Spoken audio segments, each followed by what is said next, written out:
할렐루야. 사랑하는 성도 여러분, 다시 만나서 반갑습니다. 한 주간 동안 잘 지내셨죠? 저도 하나님 은혜로 잘 지내고 있습니다. 오늘도 저는 출애굽기 말씀으로 말씀을 전하려고 합니다. 오늘 말씀은 출애굽기 4장 1절에서 18절입니다. 오늘 말씀 제목은 문제야 모세와 그를 치료하는 방법, 문제야 모세와 그를 치료하는 방법, 이런 제목으로 말씀을 전하도록 하겠습니다. 지금 우리는 계속해서 출애굽기 말씀, 모세와 하나님 사이에 이렇게 이루어지고 있는 대화의 내용을 살펴보고 있습니다. 지금 모세의 나이는 80세입니다. 나이가 80세 정도 되면 그 사람의 인격이나 성품이나 생각이나 태도, 이런 것들이 아주 성숙한 사람이 되었을 것으로 이렇게 짐작할 수 있습니다. 사람이 나이가 먹으면 육체는 이렇게 쇠약해지지만, 힘이 빠지고 약해지지만 정신적으로 또는 인격적으로 성숙한 사람이 되어 갑니다. 이게 정상입니다. 그러나 세상을 아무리 오래 살고 많은 경험을 하고 많은 시련을 겪으면서 살았다고 해도 사람이 무조건, 그리고 당연히 성숙한 사람이 되는 것은 아닌 것 같습니다. 오늘 본문을 보면 모세는 나이는 많이 먹었지만 여전히 문제가 많고 또 그 내면에 심각한 문제를 가지고 있는 이런 사람인 것으로 알 수 있습니다. 하나님은 이렇게 문제 많은 문제야 모세, 상처 많은 모세를 아주 인격적으로 또 친절하고 치밀하게 이렇게 도와줍니다. 그래서 이 모세가 하나님 일을 할 수 있을 정도로 그를 세워주십니다. 우리는 이 말씀을 통해서 하나님은 사람을 고치시고 사람을 치료하시고 사람을 세우시는 하나님이라는 것을 이렇게 배울 수 있습니다. 그러면 하나님께서 이 문제야 모세를 어떻게 도와주고 치료하는가, 어떻게 세워가는가, 이제 오늘 본문 말씀을 통해서 살펴보도록 하겠습니다. 우리가 지금 4장을 이제 보고 있는데, 지난 3장을 보면 하나님이 모세를 불러서 그에게 이스라엘을 구원하라는 이렇게 사명을 주십니다. 그러나 모세는 자신이 이것을 어떻게 할 수 있느냐고 의문을 제기합니다. 그래서 하나님께서 내가 너와 함께 하겠다고 이렇게 약속을 하십니다. 또 그러자 모세는 그러면 내가 가서 무슨 말을 그들에게 할 것인지, 무슨 말을 전해야 하는지 이렇게 묻자 하나님이 또 자세히 할 말을 가르쳐 주십니다. 하나님은 모세가 요구하는 모세의 말을 다 들어주었습니다. 그리고 모세의 생각과 모세의 마음을 다 이해해 주었습니다. 그리고 하나님은 또 모세에게 자신의 계획과 생각도 이렇게 말해 주었습니다. 그러면 이제 모세는 이 모든 말씀과 하나님의 뜻을 이해하고 잘 알았습니다, 이제 그렇게 하도록 하겠습니다, 이렇게 말해야 할 것 같습니다. 그리고 하나님 뜻에 순종하겠다고 말할 것 같습니다. 그러나 모세는 그렇게 하지 않았습니다. 자, 4장 1절을 보시기 바랍니다. 4장 1절. 모세가 대답하여 이르되 그러나 그들이 나를 믿지 아니하며 내 말을 듣지 아니하고 이르기를 여호와께서 너에게 나타나지 아니하였다 하리이다. 이렇게 말을 했습니다. 모세는 자신이 가서 말을 해도 백성들이 자신을 믿지 않고 자신의 말을 듣지 않을 것이라고 이렇게 생각하고 말을 했습니다. 또 자기 말을 들은 이 사람들이 자신이 거짓말을 한다고 말할 것이라고 말을 했습니다. 이 말은 가봐도 안 될 것 같다는 말입니다. 이것은 무조건 나쁜 생각, 부정적인 생각이라기보다 일반적으로, 상식적으로 생각할 때 맞는 말일 수 있습니다. 어느 누가 모세를 하나님이 보내신 자라고 바로 믿을 수 있겠습니까? 사람들은 쉽게 믿지 않습니다. 그러면 무엇을 근거로 모세가 자신이 하나님이 보내신 자라고 증명할 수 있겠습니까? 그래서 모세는 하나님께 이런 의문을 제기한 것입니다. 근데 모세가 이렇게 자꾸 부정적으로 네거티브하게 이렇게 말하는 또 다른 이유가 있습니다. 그것은 모세가 40세 때 과거에 자기가 이스라엘 백성을 구원해 보고자 했을 때 실패했던 경험 때문입니다. 그는 과거에 동족들을 너무 사랑해서 자기 동족들을 돕고자 나섰다가 오히려 동족들로부터 외면을 받았습니다. 그의 선한 의도와 착한 마음이 상처를 받은 것입니다. 뿐만 아니라 그들은 전혀 모세를 들으려 하지도 않았고 나중에는 오히려 그를 배척하고 배반했습니다. 그 결과 그는 애굽을 떠나야 했고 난민으로 40년 동안 광야에서 살아야 했습니다. 그에게는 이런 실패와 배반으로 인한 상처와 패배의식이 마음속 깊이 자리 잡고 있었습니다. 그래서 그는 하나님이 다시 가서 그들을 구원하라는 그런 명령과 또 가르침과 또 방법을 다 제시했음에도 불구하고 이렇게 부정적인 생각을 한 것입니다. 이 사람에게 과거의 실패, 또 사람들로부터 거절당함, 배신, 또 오해받은 거 이런 것들은 마음에 깊은 상처로 남습니다. 이것을 우리는 트라우마라고 이렇게 말을 합니다. 이런 상처, 이런 트라우마가 해결되지 않으면 이것이 그 사람을 늘 괴롭힙니다. 우리 자신을 괴롭힙니다. 이렇게 낫지 않은 상처를 건드리면 더 심하고 또 아프듯이 이 트라우마, 상처는 우리를 늘 괴롭게 하고 아프게 합니다. 또 이런 상처는 사람이 앞으로 전진하고 나아갈 때 방해를 합니다. 또 이런 상처는 사람을 늘 부정적으로 만들고 소심하게 만들고 그래서 사람이 아무것도 할 수 없는 그런 쓸모없는 사람으로 만듭니다. 그리고 심하면 다른 사람들과 관계도 제대로 이루어갈 수 없는 그런 사람으로 만듭니다. 그런가 하면 또 얼마든지 할 수 있고 해보면 할 수 있는데 그런 능력과 재능이 있음에도 불구하고 이런 상처 때문에 할 수 없다고 이렇게 포기하게 만들고 실패하게 만드는 그런 결과도 만들어냅니다. 많은 사람들이 시작도 해보지도 않고 포기하며 이런 패배적인 인생을 살아가는 경우도 있습니다. 이런 상처와 이런 트라우마가 깊으면 가정생활, 부부생활, 직장생활, 또 사회생활도 제대로 할 수가 없습니다. 정말 비극입니다. 정말 이런 삶은 하나님이 원하는 삶이 아니고 또 우리도 원하는 삶이 아닙니다. 우리는 태어나서 이렇게 인생을 살아가면서 주위 사람들로부터 당한 아픔들, 상처들이 있습니다. 어떤 사람은 부모에게 받은 상처가 깊이 자리 잡고 있습니다. 어떤 사람은 정말 백마를 탄 왕자로 생각했던, 그래서 결혼했던 그 남편에게서 받은 상처가 깊이 있습니다.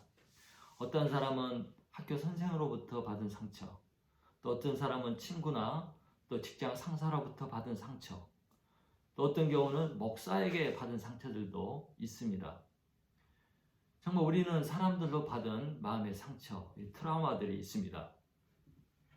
또 우리는 세상을 살다 보면 승리보다는 패배를 많이 하게 되어 있습니다. 그래서 이 실패한 경험, 패배한 경험 때문에 마음에 또 트라우마가 있습니다. 제가 아는 한 분은 정말 사람들을 신뢰하지 않고 매사에 곡해를 합니다. 아 했는데 어 했다고 그러고, 아 하는데 어로 받아들이고, 이런 사람이 있습니다. 그 사람은 모든 것, 모든 말, 모든 행위를 곡해를 합니다. 그래서 이 사람은 모든 사람들과의 관계가 끊어지고 친구도 없고 심지어 자식들과의 관계까지 깨어져서 정말 외롭게 삽니다. 아무도 상종할 수가 없는 그런 사람이 되어 있습니다. 아마 이 사람이 이렇게 사람을 신뢰하지 못하고 매사에 곡해하는 것은 과거 그가 경험한 그 상처 때문일 것입니다. 또 제가 아는 한 분은 절대로 자신의 약함이나 약점을 인정하지 않습니다. 항상 모든 문제의 원인을 자신에게 찾으려 하지 않고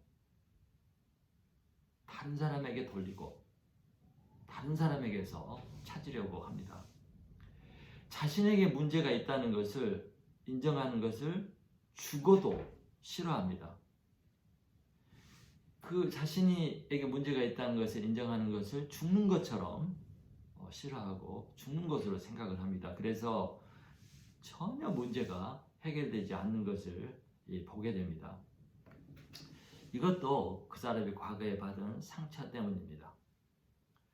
그러므로 사람은 과거의 상처나 실패의 경험을 반드시 극복을 해야 합니다. 반드시 과거의 실패의 경험에서 생겨난 이 문제를 극복을 해야 합니다. 그래야 정상적인 사람이 되고 정상적인 삶을 살 수가 있기 때문입니다. 그러면 어떻게 사람이 과거의 경험으로부터 생긴 상처와 부정적인 생각과 이런 패배의식 등 이런 문제들을 극복할 수 있을까요? 어떻게 해야? 하나님은 이 문제에서 모세를 어떻게 도와주었습니까? 모세 문제를 어떻게 도와주었습니까? 2절부터 7절을 보시기 바랍니다. 2절에서 7절. 하나님은 모세에게 두 가지를 해보도록 했습니다. 그것은 첫 번째, 지팡이로 뱀을 만드는 기적이었습니다. 지팡이로 뱀을 만드는 기적. 그 다음에 다시 뱀이 지팡이가 되는 기적. 그것을 해보도록 했습니다. 또 두 번째는 손에 문둥병이 들었다가 낫는 기적이었습니다. 손을 옷 속에 넣자 문둥병이 생기고 다시 넣자 정상적으로 돌아오는 그런 기적을 경험하도록 했습니다. 모세가 하나님의 말대로 이것을 했을 때 놀라운 기적이 눈앞에서 일어났습니다. 이것은 사람이 할 수 있는 기적이 아닙니다.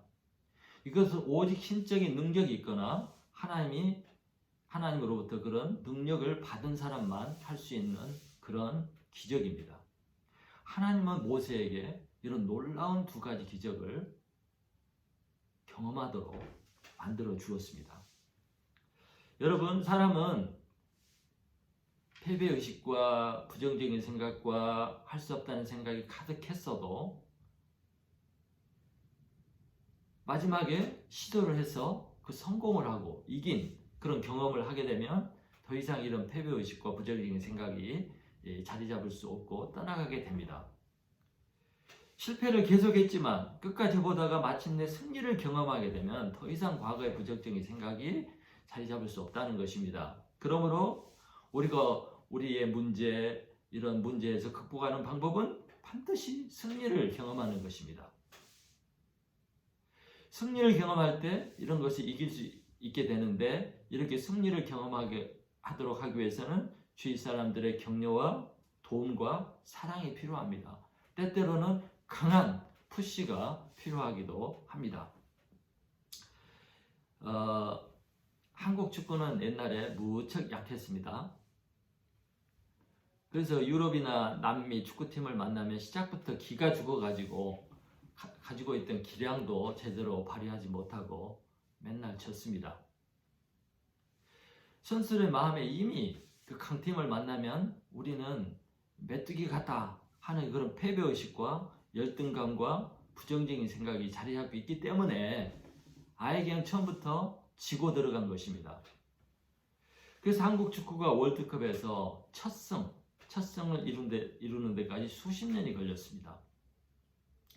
그러나 히딩크 감독이 한국 축구팀의 감독이 되고 한국 축구는 이렇게 변화되었습니다. 히딩크는 선수들에게 자신감을 불어넣었고 할 수 있다는 적극적인 사고를 심었습니다. 그 결과 한국 축구는 선진국들을 무너뜨리고 월드컵 4강에 올라가는 업적을 이루게 되었습니다. 이 승리의 경험을 통해서 한국 선수들이 자신감을 얻고 이제 유럽에 진출을 하고 좋은 선수들 인정을 받고 유럽에서 활동하는 그런 결과를 만들어내었습니다. 지난주에 손흥민 선수는 영국에서 4골을 넣는 그런 위대한 일을 이루었습니다.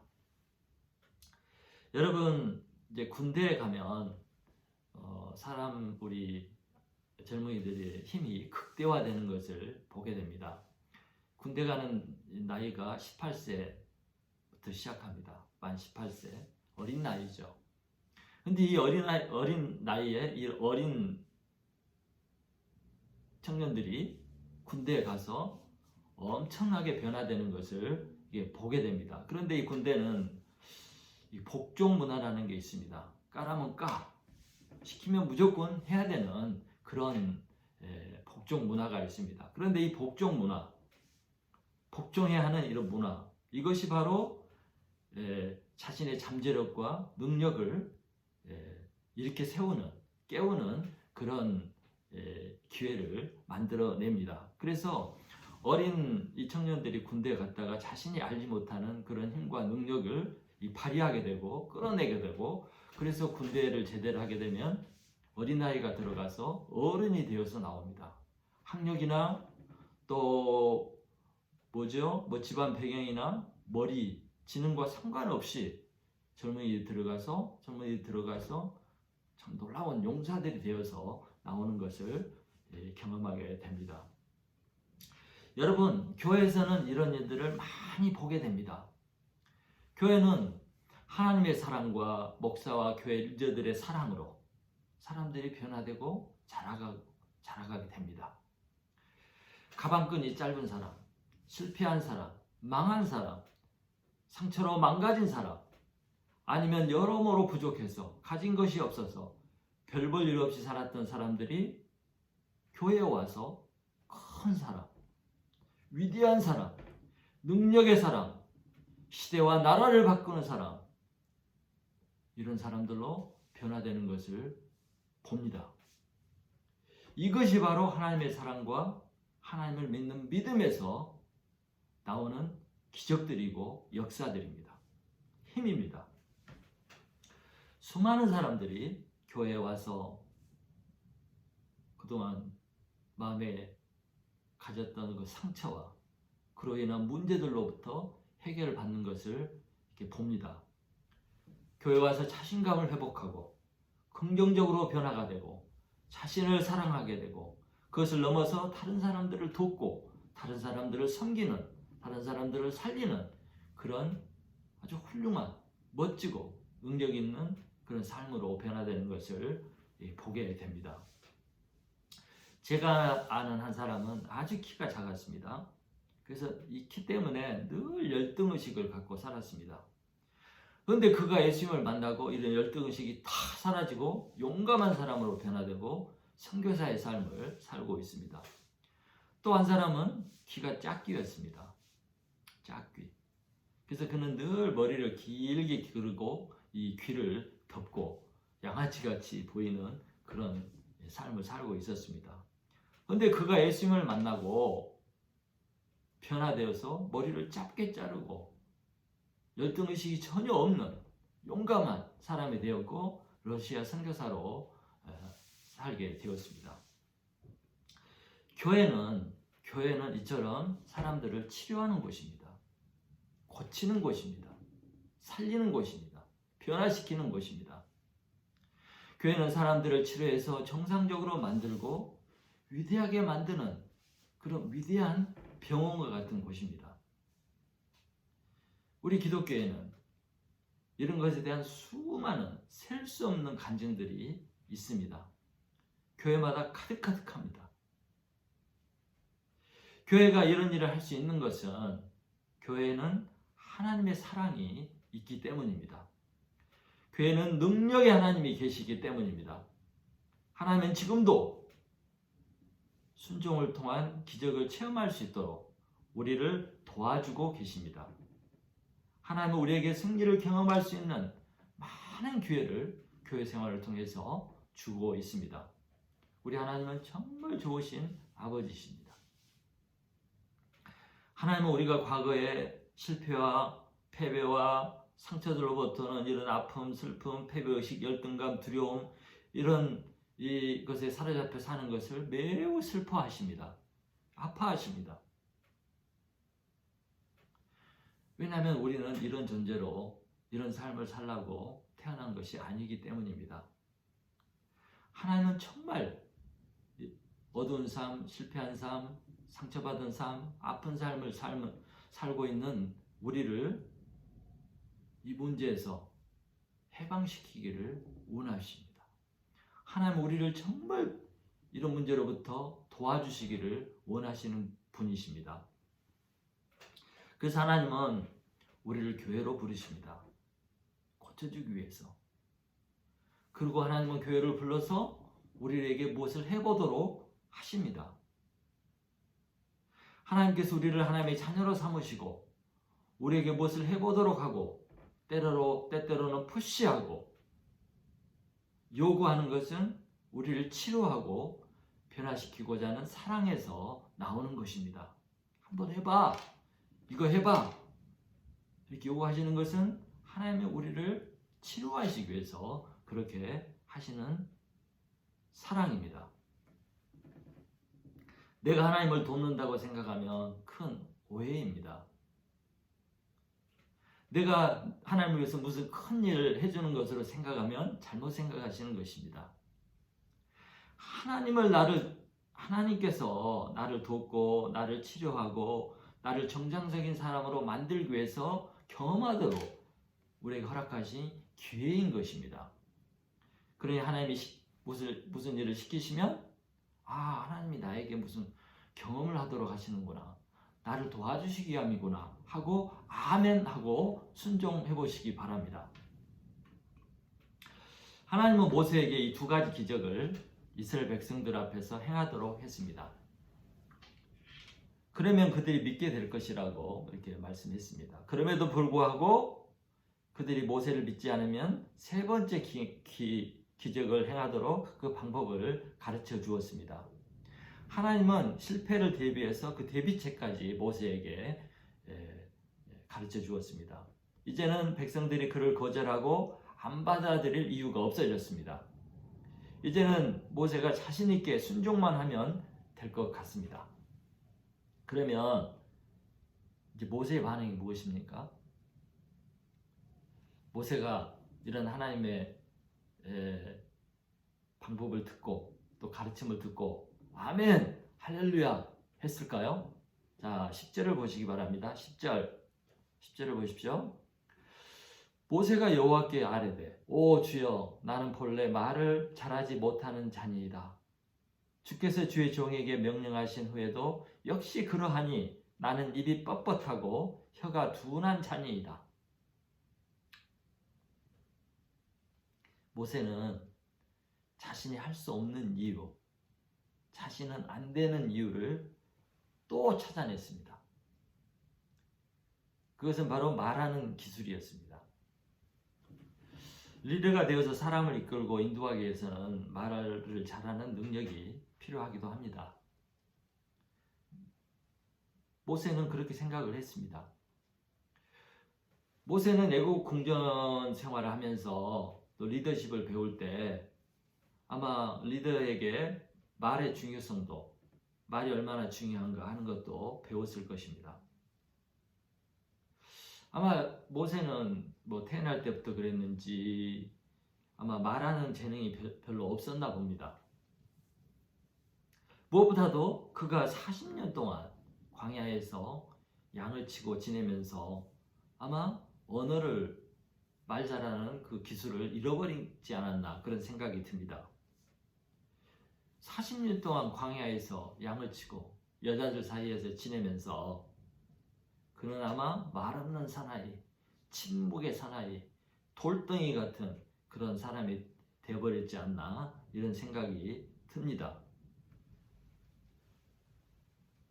그는 하나님이 설득하고 가르치고 방법을 제시하고 기적을 경험하는 모든 것을 했음에도 불구하고 여전히 안 되는 이유를 찾아서 그것을 핑계로 하나님의 부르심을 거절했습니다. 모세는 정말 일반 사람들이 경험할 수 없는 놀라운 경험, 놀라운 기적을 체험했음에도 불구하고 여전히 그는 부정적입니다. 하나님이 그에게 기적을 행할 능력을 주었음에도 불구하고 그는 여전히 안 되는 것만, 안 되는 부분만 생각해서 말을 하고 포기를 하고 있습니다. 이런 모세를 하나님이 어떻게 도와주셨습니까? 자, 11절, 12절을 보겠습니다. 11절, 12절. 누가 사람의 입을 지었느냐? 누가 말 못하는 자나 못 듣는 자나 눈 밝은 자나 맹인이 되게 하였느냐? 나 여호와가 아니냐? 이제 가라. 내가 내 입과 함께 있어서 할 말을 가르치리라. 하나님은 이 세상에 일어난 모든 현상을 만드신 분이고 있게 하신 분이고 또 이 모든 현상을 바꾸실 능력과 주권이 있는 분임을 모세에게 가르쳐 주었습니다. 하나님은 말 못하는 것도 고칠 수 있고 심지어 그 입술도 주관해서 할 말을 가르쳐 주겠다고 이렇게 말을 하셨습니다. 이런 하나님, 이 하나님이 함께 하시면 걱정할 것이 하나도 없습니다. 그냥 모든 걸 맡기고 그냥 하면 됩니다. 이제 마음 놓고 하나님이 시키는 일만 하면 됩니다. 그러므로 이제 모세는 이렇게 말을 해야 합니다. 하나님, 나는 할 수 없지만 하나님이 함께 하시면 할 수 있습니다. 그러니 제가 해보겠습니다. 가겠습니다. 이렇게 모세가 말을 해야 정상이 아니겠습니까? 그럼 모세의 반응을 한번 살펴보겠습니다. 모세의 반응이 무엇인지 13절을 보시기 바랍니다. 13절. 모세가 이르되 오 주여 보낼 만한 자를 보내소서 이렇게 말을 했습니다. 모세는 부정적인 말을 하고 변명을 하다가 이제는 노골적으로 못하겠다고 말을 했습니다. 다른 사람 찾아보세요. 다른 사람 찾아보세요. 이렇게 말을 했습니다. 이런 모세의 태도는 참 기가 막힙니다. 그동안 하나님이 보여주셨던 인내, 친절, 섬김, 관용 이런 것들이 다 쓸모없게 되어버렸습니다. 설득을 하고 방법을 가르쳐주고 대안을 제시하고 능력을 주겠다고 하시고 함께 하겠다고 약속을 하고 기적도 체험하겠지만 이 모든 것들이 모세를 설득하는데 무용지물이 되고 말았습니다. 하나님이 실패해버렸습니다. 더 이상 어떤 방법도 모세를 변화시키거나 움직일 수 없는 그런 상황이 되어버렸습니다. 하나님도 어떻게 할 수 없는 그런 상황이 되었습니다. 여러분, 이 모세를 통해서 여러분은 무엇을 생각하십니까? 무엇을 보게 됩니까? 저는 이 모세를 보면서 인간이 얼마나 변화되기 힘든 존재인가? 이것을 생각하게 되었습니다. 인간이 얼마나 변화되기 힘든 존재인가? 얼마나 고집스럽고 얼마나 강팍한 존재인가? 이것을 보게 되었습니다. 정말 사람이란 존재는 강팍합니다. 정말 고집이 셉니다. 뭐 최씨, 강씨, 무슨 씨가 고집이 세다고 말하지만 사람은 다 똑같습니다. 이씨, 유씨, 뭐 박씨 할 것 없이 다 똑같습니다. 세상에서 가장 변화되기 힘든 존재가 인간인 것 같습니다. 짐승도 이렇지는 않습니다. 짐승도 훈련하고 가르치면 정말 쓸만한 존재로 변화가 됩니다. 그러나 고집스럽고 강팍한 인간은 정말 소망이 없는 존재 같습니다. 저는 제 자신을 보면서도 얼마나 강팍하고 고집스러운 존재인가 뼈저리게 느끼게 됩니다. 뭐 다른 사람 고집 세다고 이렇게 말할 때도 속으로는 나는 더 센데 하는 이런 생각을 하게 됩니다. 왜냐하면 저는 모세보다도 더 부정적이고 더 변명 많이 하고 더 핑계를 많이 대는 사람이기 때문입니다. 근데 저만 그런 것이 아니라 인간들이 다 똑같은 것 같습니다. 세상이 변화되지 않고 세상이 좋아지지 않는 이유, 그 이유도 이렇게 사람이 독하고 고집스럽고 악하기 때문입니다. 여러분, 옷 스타일, 헤어스타일 하나 바꾸는 것이 천지를 창조하는 것처럼 어려운 분들이 있습니다. 그러니 사람들의 마음에 있는 편견이나 선입견이나 주관이나 자기 생각, 이런 사상, 이런 것들을 바꾸는 것은 정말 어려운 일입니다. 그래서 개혁이 혁명보다 어렵다고 이렇게 말을 합니다. 여러분, 이런 사람들이 갖고 있는 사람들의 고집, 또 생각, 강팍한 마음, 이것은 단순히 정신적인 문제, 감정적인 문제를 떠나서 영적인 문제로도 볼 수가 있습니다. 사람이 오래 살다 보면 자신만의 견고한 진이 이런 마음과 생각에 형성이 됩니다. 이것이 강해지면, 이런 진, 이 요새, 성이 강해지면 사람은 어떤 사람의 말도 듣지 않고 또 사실도 거부하고 진리도 거부하고 나중에는 하나님을 거부하는 그런 선의 지경에 이르게 됩니다. 이 선에 이르면 이것은 단지 사상과 또 마음과 그냥 고집의 문제가 아니라 영적인 문제가 됩니다. 영적인 문제. 영적인 세계에 이르면 진리를 거부하고 반항하고 대적하는 존재가 있는데 그 존재가 바로 마귀이고 사탄입니다. 그래서 우리가 영적인 눈을 뜨고 영적인 세계를 알고 보게 되면 모든 고집과 교만과 강팍함과 거부와 대적과 그 고집 뒤에 악한 영, 마귀가 자리 잡고 있다는 것을 알게 됩니다. 이것을 고린도후서 10장 4절에서는 견고한 진, 곧 견고한 성, 견고한 요새라고 말을 했습니다. 그러므로 이런 완악함, 고집, 강팍함, 불신, 거부, 이런 부정적인 문제를 해결하려면 특단의 방법이 필요합니다. 특단의 방법, 그냥 되는 것이 아닙니다. 그러면 하나님이 이런 강팍하고 고집이 세고 말 안 듣는 모세를 어떻게 도와주었습니까? 14절에서 17절을 보시기 바랍니다. 14절에서 17절. 14절에서 17절을 보면 하나님은 모세에게 다른 방법, 곧 그 형 아론을 동역자로 세워주시겠다고 제안을 이렇게 하십니다. 그러나 이번에는 하나님이 그냥 나이스하게 말하지 않습니다. 14절 보십시오. 14절.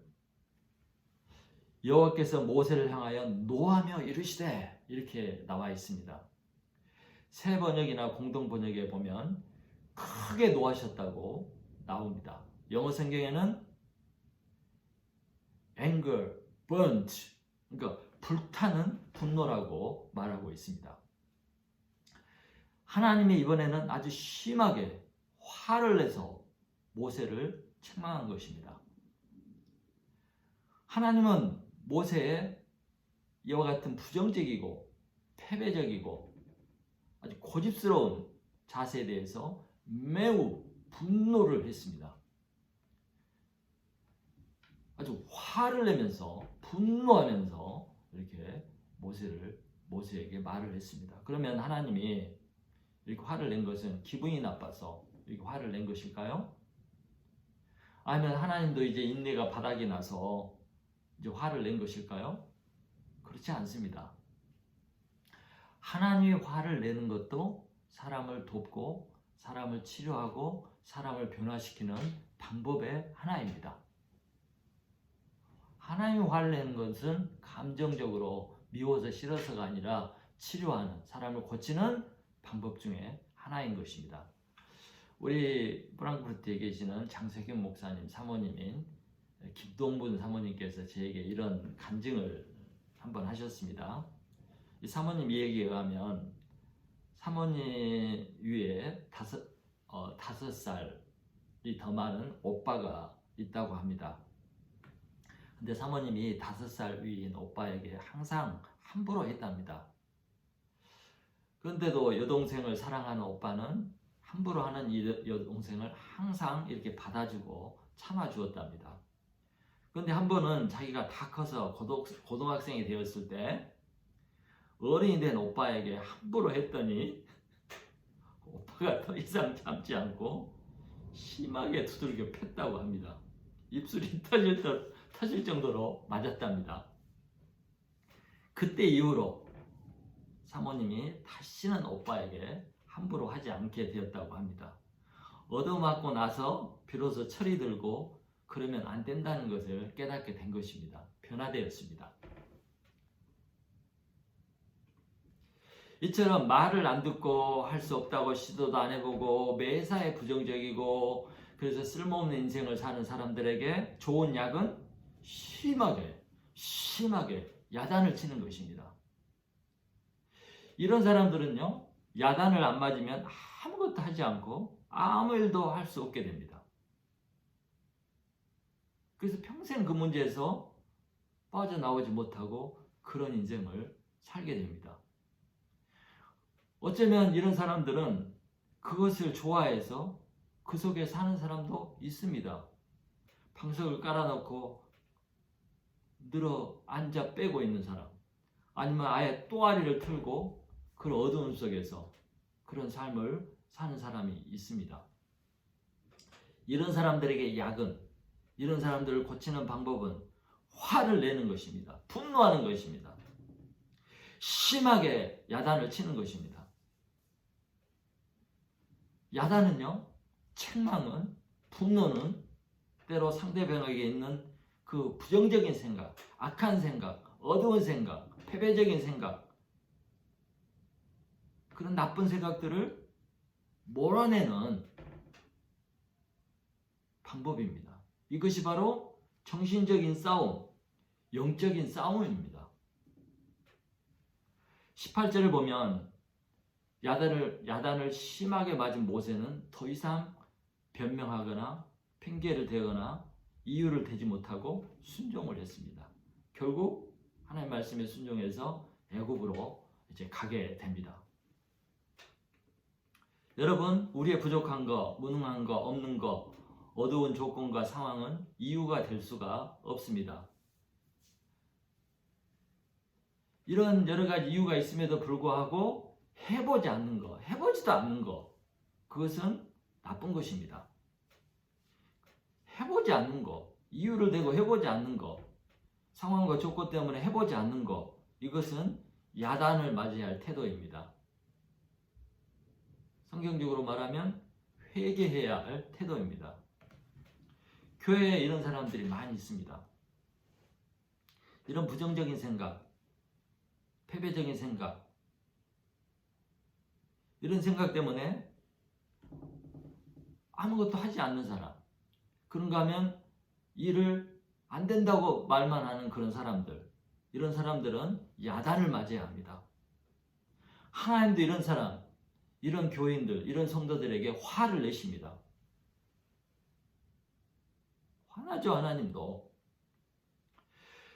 사람은 야단을 맞으면 정신이 바짝 납니다. 모세가 그랬습니다. 모세가 정신을 차리고 순종하니까 어떻게 됐습니까? 역사가 일어났습니다. 기적이 일어났습니다. 이스라엘 백성들이 구원을 받는 구원 역사가 일어난 것입니다.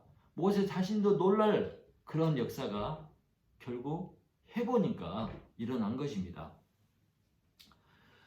저도 가끔 제 집사람에게 심하게 야단을 맞은 적들이 가끔 있었습니다. 왜냐하면 저는 사고방식이 아주 부정적입니다. 이런 부정적인 사고방식이 마음속 깊이 자리 잡고 있는 사람이었습니다. 뭐든지 안 된다고 생각하는 것이 먼저 들고, 또 그렇게 말하는, 안 될 건데, 안 될 거야, 아 그거 힘들어, 이렇게 말하는 습성이 있었습니다. 이런 제가 얼마나 답답하고 깝깝했던지 참다 못한 제 와이프가 저를 심하게 야단을 치는 경우들이 있었습니다. 그 야단을 맞으면 제 속에서 제가 저에게 이렇게 말을 합니다. 그래, 너는 맞아도 싸. 왜 너는 그렇게 매사에 부정적이냐? 너는 야단 맞고 정신을 차려야 돼. 해보지도 않고 왜 자꾸 안 된다고만 너는 생각하냐? 너 틀렸어. 이런 말을 제 스스로 저에게 합니다. 이렇게 야단을 맞고 나면 정신이 나고 나의 생각이 잘못되었음을 이렇게 깨닫게 됩니다. 그래서 저는 항상 그런 건 아니지만 야단치는 제 와이프를 고마워할 때가, 좋아할 때가 있습니다. 화도 나지만 사람이 야단을 맞으면 정신이 바짝 들게 되고 깨우쳐집니다. 제가 자꾸 이야기하지만 저는 야단치는 목사를 좋아합니다. 목사님이 야단을 치면 정신이 바짝 들기 때문입니다. 깨어나게 됩니다.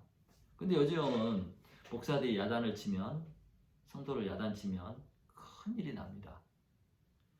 성도들은 야단치는 목사를 싫어합니다. 좋은 말 해주고 쓰다듬어주고 사랑해주고 그냥 잘 될 거야, 이런 그냥 귀에 듣기 좋은 말만 하는 목사를 좋아합니다. 그래서 요즘 목사들은 절대 성도들을 야단치지 않습니다. 칠 수도 없습니다. 왜냐하면 목사님이 하는 그 야단을 사랑으로 받지 못하기 때문입니다. 잘못하면 쫓겨나기 때문입니다. 그럼에도 불구하고 야단치는 목사가 진짜 목사입니다. 진짜로 야단치는 목사가 성도를 사랑하는 목사입니다.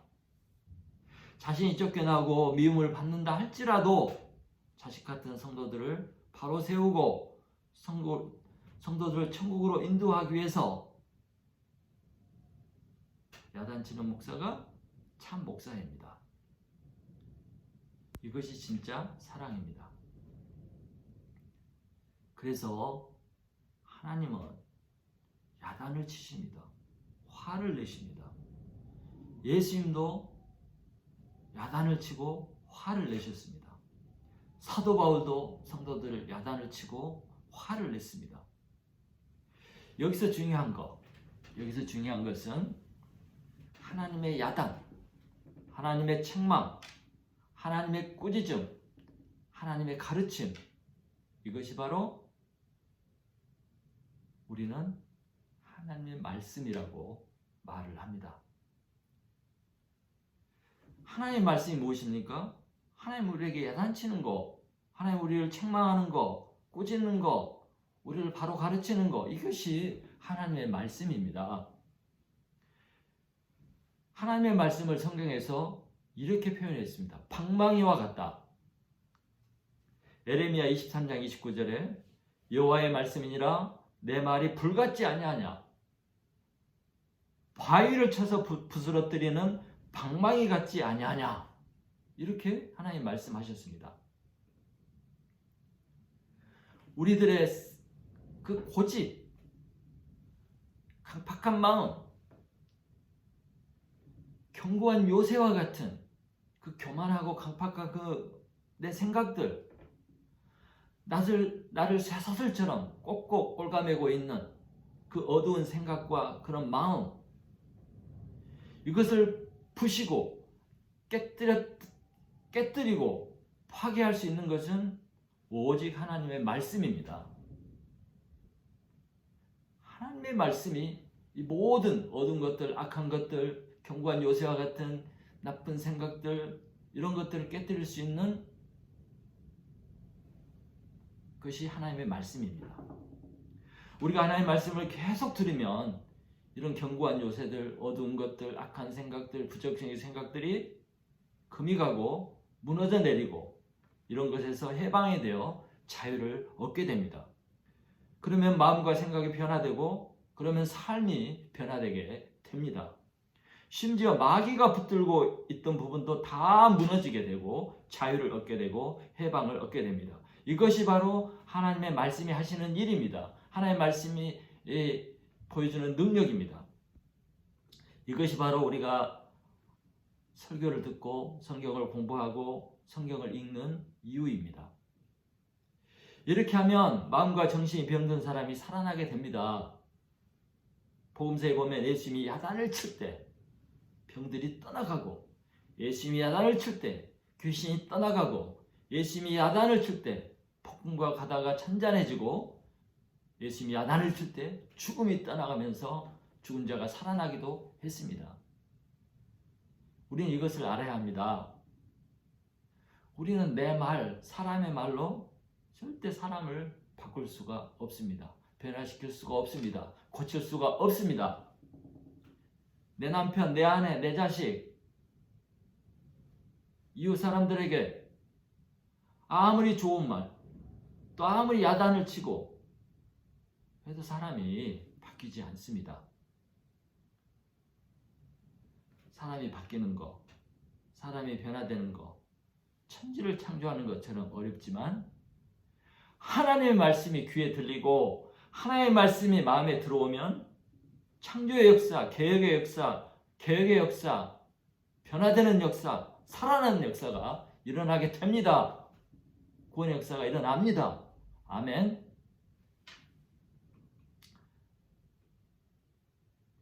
마무리 짓겠습니다. 모세는요, 이런저런 핑계를 대면서 못한다고, 할 수 없다고 노 거절을 했습니다. 또 하나님이 증거를 보여주시고 능력을 체험하도록 하시고 또 함께 하시겠다고 약속을 했음에도 불구하고 자꾸 거절을 하고 할 수 없다고 했습니다. 대책을 말해줘도 받아들이지 않았습니다. 모세는 정말 아무것도 할 수 없는 양이나 치는 그런 병든 사람이었습니다. 그는 상처가 가득하고 패배의식과 두려움이 가득한 그런 사람이었습니다. 그가 처음 가졌던 그의 꿈과 비전, 또 그의 자신감과 그의 정의감, 이런 것들을 다 잃어버린 상처 많은, 쓸모없는, 무능한 그런 사람이 되어버렸습니다. 그는 정말 대책 없는, 문제 많은 인간이었습니다. 이런 모세를 하나님은 치료하고 고치고 쓸모있는 사람, 의미 있는 인생을 살도록 만들어 주셨습니다.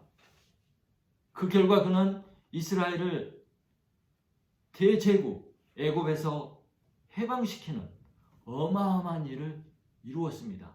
뿐만 아니라 그 200만이 넘는 이스라엘 백성들을 40년 동안 이끌어가고 거룩한 백성으로 만들어가는 지도자로 쓰임을 받게 되었습니다. 여러분, 하나님 못 고칠 사람은 한 사람도 없습니다.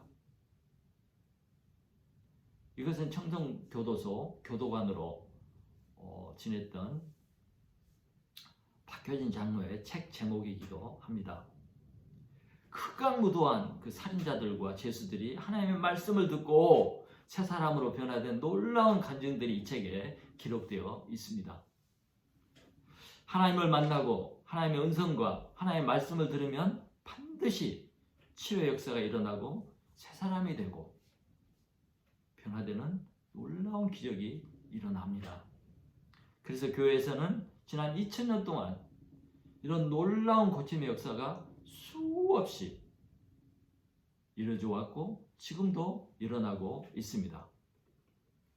교회는 병든 사람, 상처받은 영혼, 절망하고 죽어가는 사람, 세상에서는 더 이상 살아갈 방법이 없어서 신음하는 사람, 자신도 자신을 어찌할 수 없어서 울부짖는 사람, 이런 사람들을 치료하는 곳이 교회입니다.